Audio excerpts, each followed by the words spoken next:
Alors, dernier exercice de ce concours blanc 1, épreuve 2. L'exercice 4, donc un exercice de proba encore.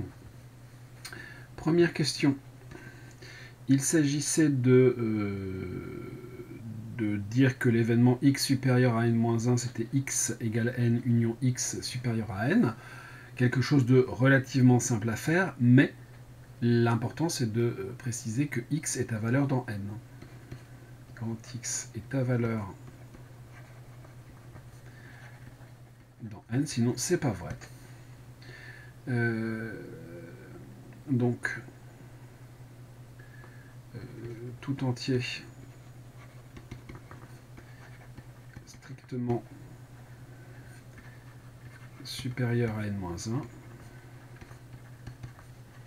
est soit égal à n, l'entier suivant, soit strictement supérieur à n.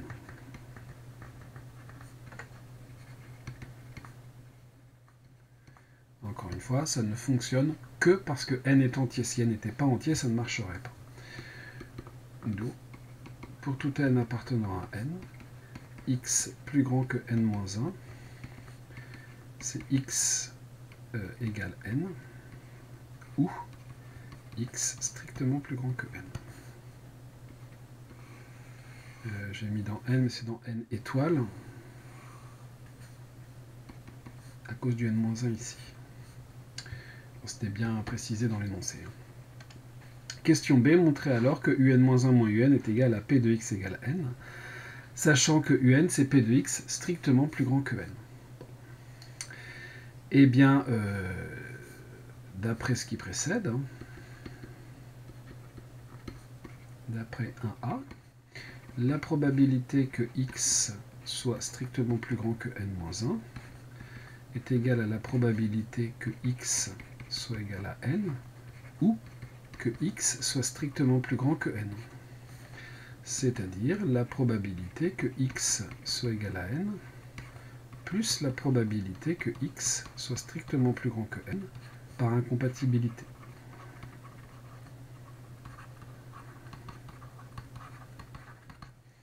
C'est-à-dire que un-1 est égal à p de x égale n plus un. Ce qui revient à dire que un-1 moins un est égal à p de x égale n.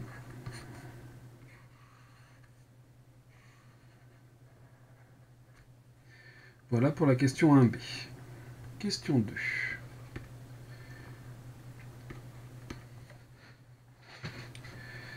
On suppose que la probabilité est de 2/5, ça on n'aura pas besoin pour la première question. Montrez que pour tout n, la probabilité que x soit inférieur, soit strictement plus grand que n, pardon, sachant que x est strictement plus grand que n-1, est égal à 1 moins quelque chose que l'on nous donne. Bon. Cet événement x supérieur à n-1, c'est donc x égale n ou x plus grand que n.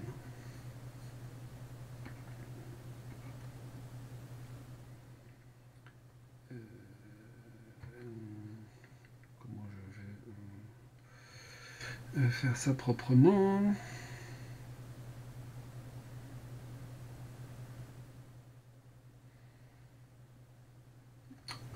Je vais partir plutôt de ça. Ça, c'est donc la probabilité conditionnée par x plus grand que n-1, que x soit égal à n, ou que x soit strictement plus grand que n.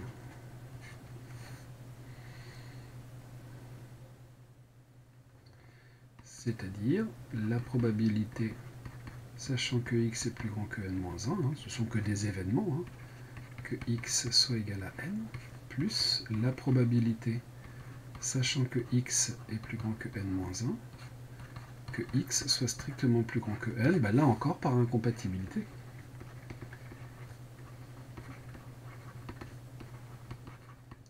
Alors certes, ce sont des probabilités conditionnelles, mais des probabilités conditionnelles, c'est une forme de probabilité.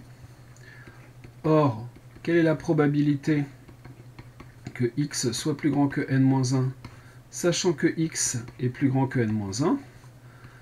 Bah, si je sais que x est plus grand que n-1, x est plus grand que n-1, donc cette probabilité-là, elle vaut forcément 1. D'où vous avez 1 qui est égal à la probabilité, sachant x plus grand que n-1, de x égale n. C'est ce que l'on voulait dans la deuxième partie. Plus la probabilité, sachant que x est plus grand que n-1, que x soit strictement plus grand que n. Ce qui revient à dire que la probabilité que x, sachant que x est plus grand que n-1, que x soit plus grand que n, est égale à 1 moins la probabilité, sachant que x est plus grand que n-1, que x soit égal à n.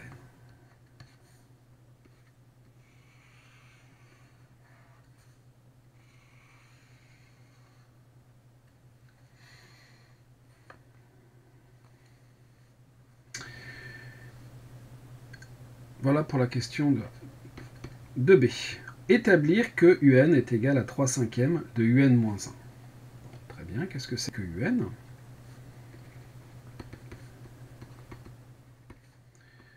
Un, c'est donc la probabilité de je ne sais plus quoi, il faudrait que je fasse un petit peu plus attention, que x soit strictement plus grand que n.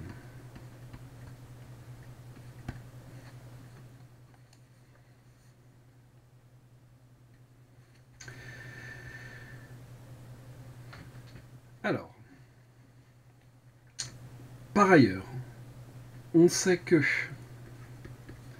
la probabilité, sachant que le composant fonctionnait encore au temps n-1, donc la probabilité que sa durée de vie soit supérieure à n-1, tombe en panne à l'instant n.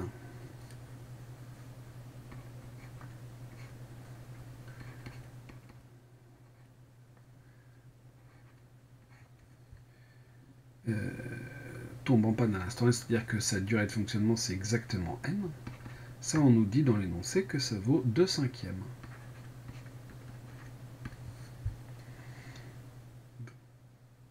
Nous avons donc que la probabilité qu'il conserve son fonctionnement, sachant qu'il fonctionnait à l'instant n-1, va valoir 3/5. Donc, la probabilité, sachant qu'il fonctionnait encore à n-1, bah, qu'il continue à fonctionner après l'instant n, vaut donc 3/5.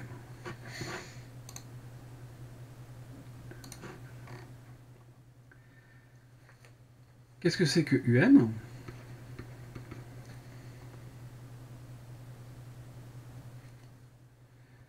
C'est donc la probabilité que x soit plus grand que n. Bah, si x est plus grand que n, x est forcément plus grand que n-1. C'est donc la probabilité que x soit strictement plus grand que n-1 et que x soit strictement plus grand que n. C'est-à-dire la probabilité que x soit strictement plus grand que n-1 multipliée par la probabilité que x soit strictement plus grand que n, sachant que x est plus grand que n-1. Ça, on vient de le calculer, ça vaut 3/5. Et ça, c'est quoi? Bah, c'est exactement un-1.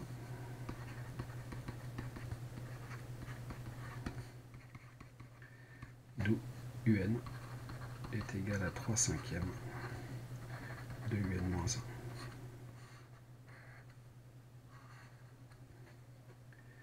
En déduire la valeur de un pour tout n appartenant à n. Alors là, j'ai été super déçu. Il y en a très très peu parmi vous qui ont remarqué que la suite un, eh bien, elle était géométrique tout simplement.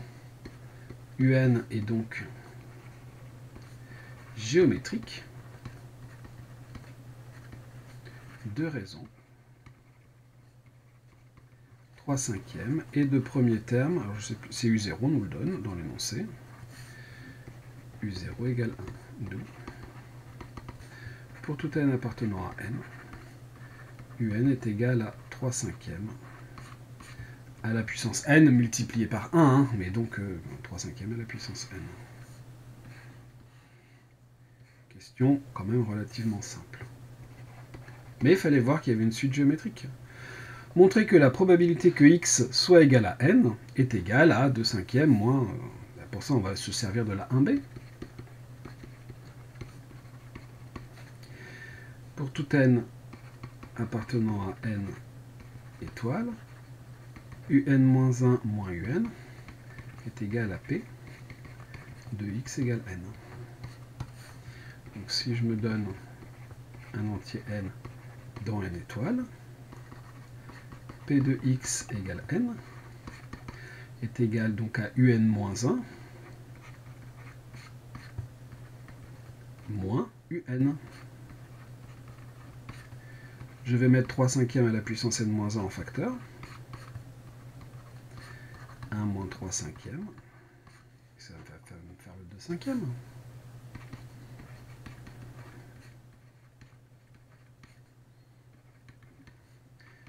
Pour tout n appartenant à n étoile, p de x égale n est égal à 2 cinquièmes multiplié par 3 cinquièmes à la puissance n-1.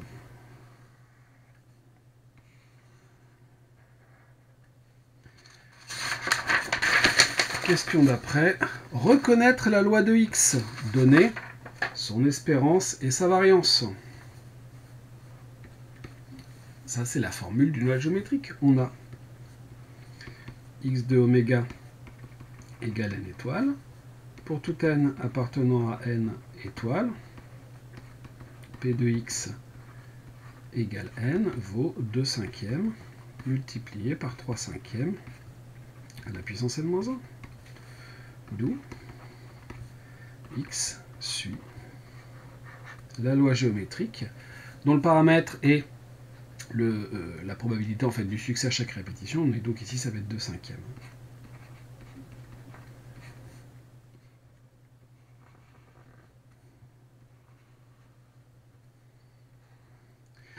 Il nous faut maintenant connaître finalement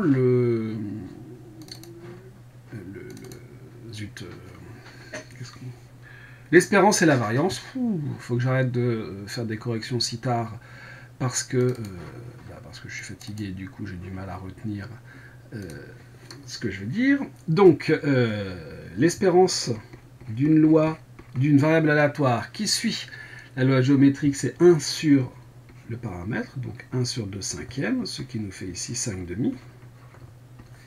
Et la variance, 1 moins p sur p carré, donc 1 moins p, divisé par p au carré, c'est-à-dire 3 cinquièmes divisé par 4 25e, ce qui nous fait 3 cinquièmes multiplié par 25 quarts, hop, c'est-à-dire 3 fois 5, 15 quarts. Donc E de x égale 5 demi, V de x est égal à 15 quarts.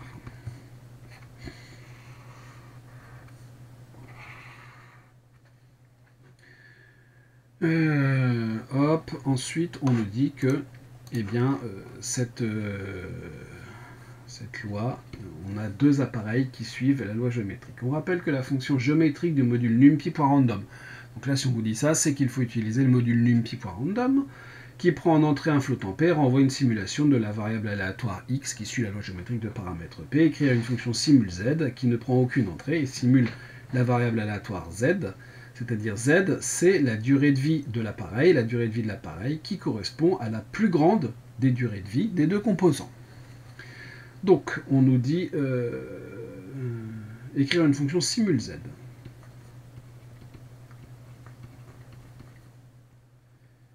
Voilà, alors, hop. On va d'abord importer le module qui va bien.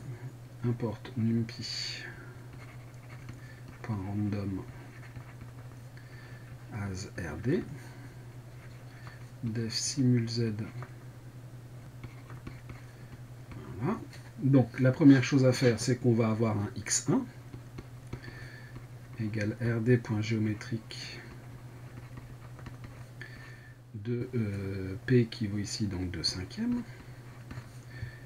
x2 qui vaut rd.géométrique de 2/5, et il faut renvoyer le plus grand des deux, donc return max x1 x2. Alors certains d'entre vous ont fait if x1 est plus grand que x2, return x1, sinon on return x2, ça marche très bien aussi. Bon, on a simulé la variable aléatoire z, c'est réglé. Question 5a. Montrer que p de x1 inférieur à n est égal à 1 moins 3/5 à la puissance n. Très bien. Soit n appartenant à n étoile. La probabilité que x1 soit inférieur ou égal à n, c'est-à-dire la probabilité de l'union pour k allant de 1 à n dx1 égale k. C'est-à-dire la somme pour k allant de 1 à n dp de x1 égale k par incompatibilité. C'est-à-dire, maintenant je sais qu'il y a une loi géométrique, je vais l'utiliser, des 3/5 à la puissance k-1 multiplié par 2/5. Je sors le 2/5 par linéarité. Je fais un petit changement d'indice.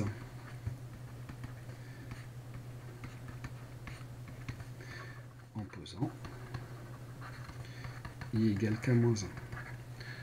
Et donc j'obtiens 2/5. C'est une somme géométrique, 1 moins la raison, puissance n-1 plus 1, donc puissance n, sur 1 moins 3/5. Et ça, évidemment, ça nous fait 2/5 qui se simplifie avec celui-là. Et il nous reste 1 moins 3/5 à la puissance n. P de x1 inférieur ou égal à n vaut 1 moins 3/5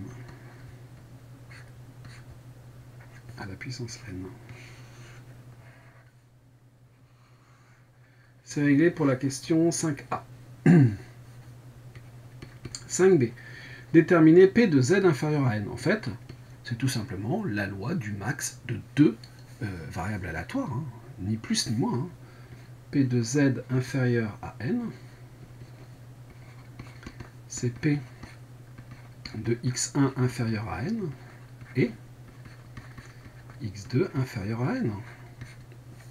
C'est-à-dire le produit des deux, puisqu'on nous dit dans l'énoncé que les composants sont indépendants de deux composants dont les durées de vie sont supposées indépendantes. x1 inférieur à n multiplié par p de x2 inférieur à n par indépendance.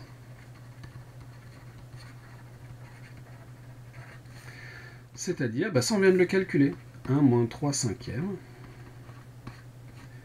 à la puissance n. Et l'autre aussi en fait, puisque c'est la même loi.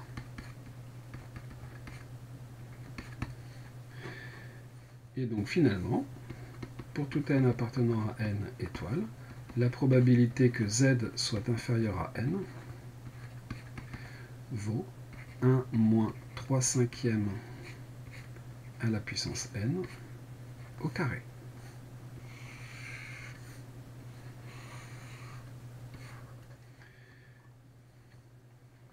Question C.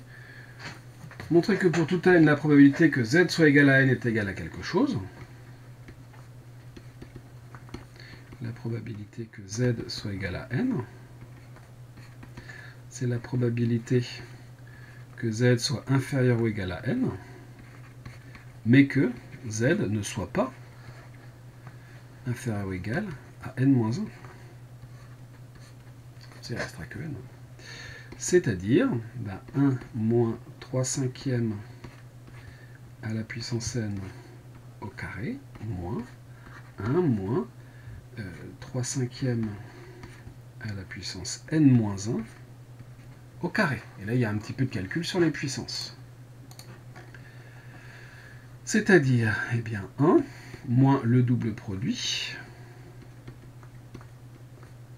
plus 3 cinquièmes à la puissance n au carré, donc 3 cinquièmes à la puissance 2n.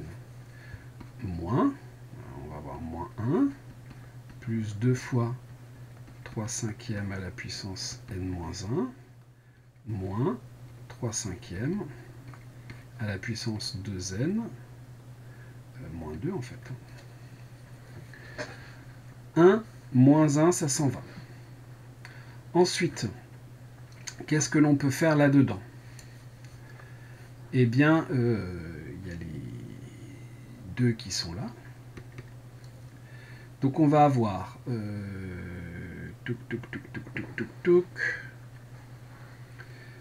ici, j'ai donc 3 cinquièmes à la puissance n-1 que je peux mettre en facteur. Ici, j'ai donc 2 fois 3 cinquièmes, avec un moins devant, plus 2 multiplié par 1. Plus, ici, le 2, je vais le faire rentrer là-dedans, donc je vais avoir 9/25e à la puissance n, moins 9/25e à la puissance n-1. C'est-à-dire, alors ici, j'ai 2 moins 6 cinquièmes, donc 10 moins 6, ce qui va me faire 4 cinquièmes, multiplié par 3 cinquièmes à la puissance n-1, plus 9/25e à la puissance n-1, qui va être facteur de 9/25e moins 1, ce qui va me faire 16/25e. Et donc j'ai donc 4 cinquièmes multiplié par 3 cinquièmes à la puissance n-1, plus 16/25e.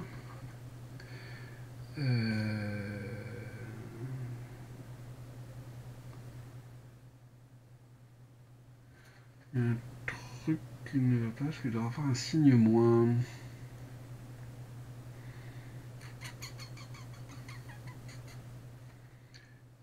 Ici c'est moins 16, parce qu'ici ça fait moins 16 sur 25. Multiplié par 9 sur 25 à la puissance n-1. Et donc finalement,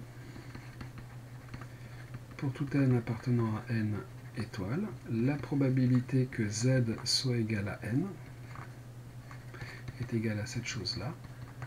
4 cinquièmes multiplié par 3 cinquièmes à la puissance n-1, moins 16/25e multiplié par 9/25e à la puissance n-1. Question D. Montrer que z admet une espérance et la calculer. Bon, bah très bien. Z admet une espérance. Si et seulement si la somme des n, alors pour n strictement positif, des np de z égale n, converge absolument.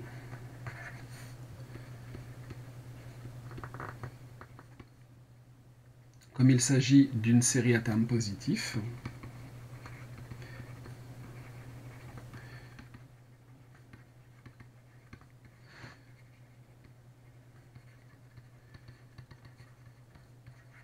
cela est équivalent à sa convergence.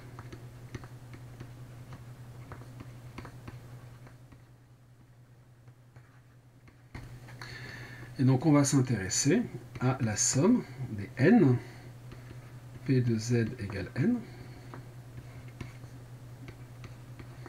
c'est-à-dire la somme des, donc je note ça comme ça, 4 cinquièmes multiplié par n, 3 cinquièmes à la puissance n-1, moins 16/25e multiplié par n, 9/25e à la puissance n-1.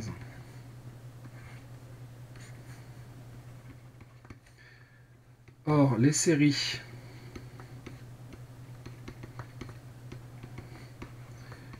que voici sont des séries géométriques dérivées,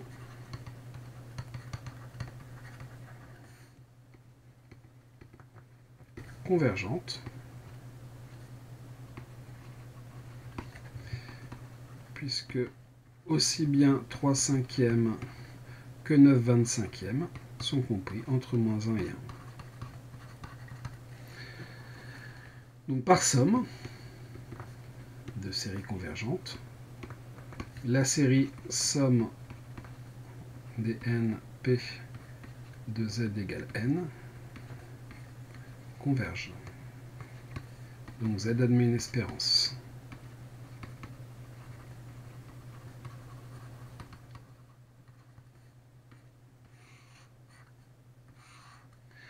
Maintenant, on va calculer son espérance.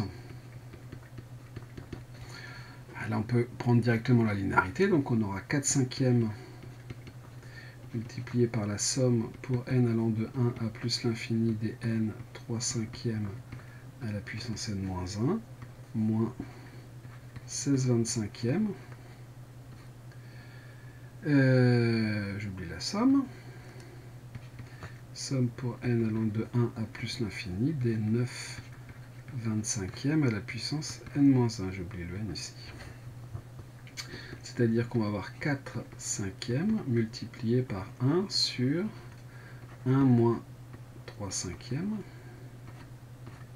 au carré, moins 16/25, 1 sur 1 moins 9/25 au carré.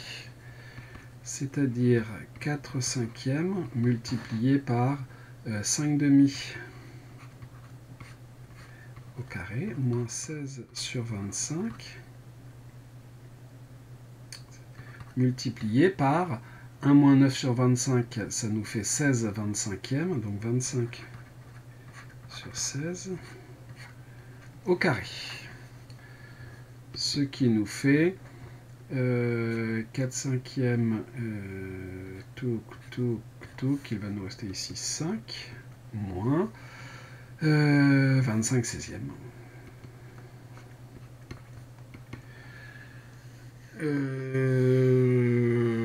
5 fois 16, 32, 64, 64, 70, 80, 80, 80, 60, 55 sur 16. E de Z est égal à 55/16. Si je ne me suis pas trompé dans les calculs. Et voilà pour la fin de cet exercice 4 de ce deuxième concours blanc.